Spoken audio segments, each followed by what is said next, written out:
بہت سی خواتین میرے پاس کاؤنسلنگ کے لیے آتی ہیں اور جن کے مردوں نے دوسری شادی کر لی ہے اور اس دوسری شادی کو لے کر وہ پریشان ہیں، اپسیٹ ہیں، ایون ڈپریشن میں چلی جاتی ہیں اور اپنے اوپر سیلف ڈاؤٹ کرنے لگ جاتی ہیں کہ پتہ نہیں میں نے ایسا کیا گناہ کیا تھا جو خدا نے اس صورت میں مجھے میرے گناہ کی سزا دی ہے۔ تو وہ تمام خواتین جو اس قسم کے سیلف ڈاؤٹ کا شکار ہے، میری یہ ویڈیو ان تمام خواتین کے لیے ہے۔ یہ بات جان لیجئے کہ مرد اگر دوسری شادی کرتا ہے تو وہ اس کا شوق بھی ہو سکتا ہے اور وہ اس کا کوئی مقصد بھی ہو سکتا ہے۔ ہم آج اس چیز کے اوپر بات نہیں کر رہے کہ مرد دوسری شادی کرتا کیوں ہے۔ ہمارا فوکس اس ویڈیو کا یہ ہے کہ اس سارے پروسیس کے بعد خواتین جس سیلف ڈاؤٹ میں اور جس ڈپریشن میں چلی جاتی ہیں، میں چاہتی ہوں کہ وہ خواتین اس چیز کو اس طریقے سے سمجھیں کہ ہم بینگ اے مسلم، ہمارا جو ایک مسلم بیک گراؤنڈ ہے، اس کے تحت اس چیز کو لے کر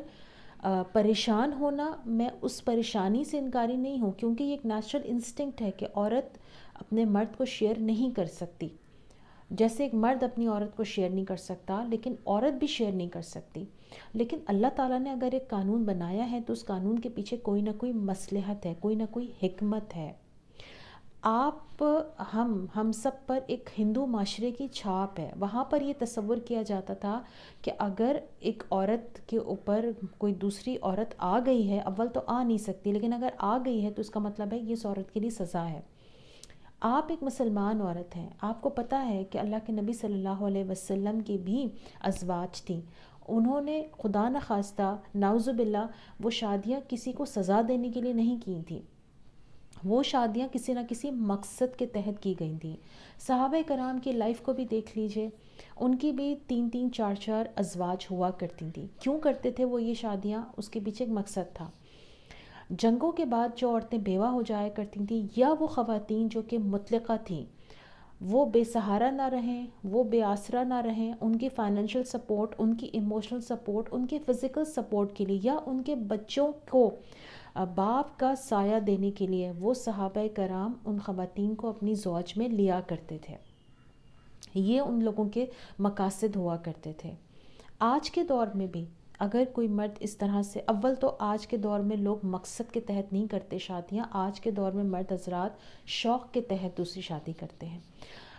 بات یہ ہے کہ خواتین اس چیز کو لے کے اپنے اوپر سیلف ڈاؤٹ میں نہ جائیں کہ پتہ نہیں مجھ سے خدا نے مجھے کس گناہ کی سزا دی ہے، خدا نے میرے اوپر مجھے کیوں چنا اس پریشانی کے لیے، میں نے ایسا کیا گناہ کیا تھا۔ تو خدا کا واسطہ میری ان تمام خواتین سے گزارش ہے کہ اس طرح کی سوچ کے ساتھ اپنے آپ کو ڈپریشن میں لے جانے کے بجائے آپ اس چیز کو پروڈکٹیو وے میں بھی لے سکتی ہیں۔ اگر ایک ایسا کام ہو گیا ہے تو اس کے بعد آپ اپنی جگہ پر جم کے بیٹھیں، آپ کو اپنی جگہ چھوڑنے کی ضرورت نہیں ہے۔ ایک دوسری عورت آئی ہے، آپ کہیں نہیں گئی ہیں، آپ اپنی جگہ پہ جم کے بیٹھیں،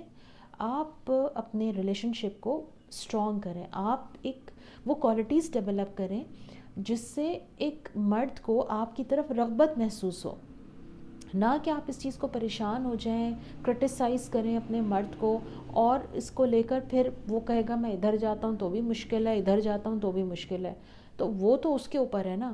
اس نے تو جو کام کیا ہے